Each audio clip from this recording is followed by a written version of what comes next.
So Linda, this is pretty amazing. Here we are at the end of March and you've got tomato plants this size in your garden and they're even starting to flower. They are. I started these 4 plants over the winter just to see how they would do.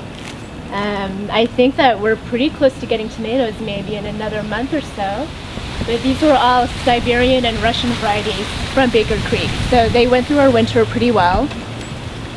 Normally I start them in the spring around this time, and we'll be harvesting tomatoes through December since our winters are so mild here. Now, did you start these inside in a flat? I did. Right. So Linda, you also have this massive banana tree. And look at this huge clump of bananas. That's actually one of, I think, maybe 6 or 7 bunches that we have growing right now, all different stages of ripeness.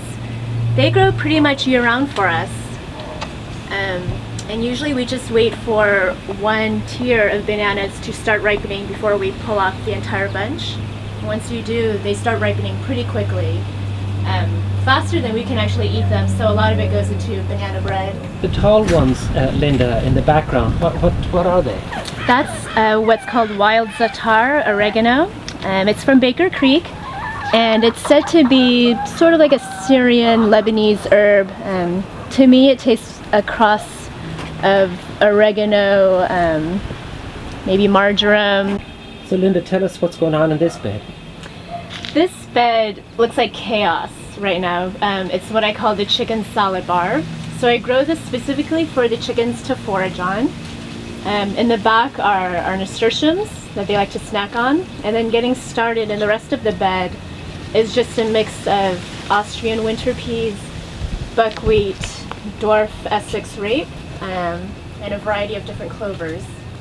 So then Linda, with all the produce from your garden, it seems like you preserve and store it for future use, right? I do. We don't get to eat everything right as they come up, so I do quite a bit of jam making and pickling. These are preserved lemons. One is Vietnamese style, one is Moroccan style. They're both the same. They're preserved in a salt brine. Just the Moroccan style has herbs added into it, spices. And then to the left here are pickled green tomatoes.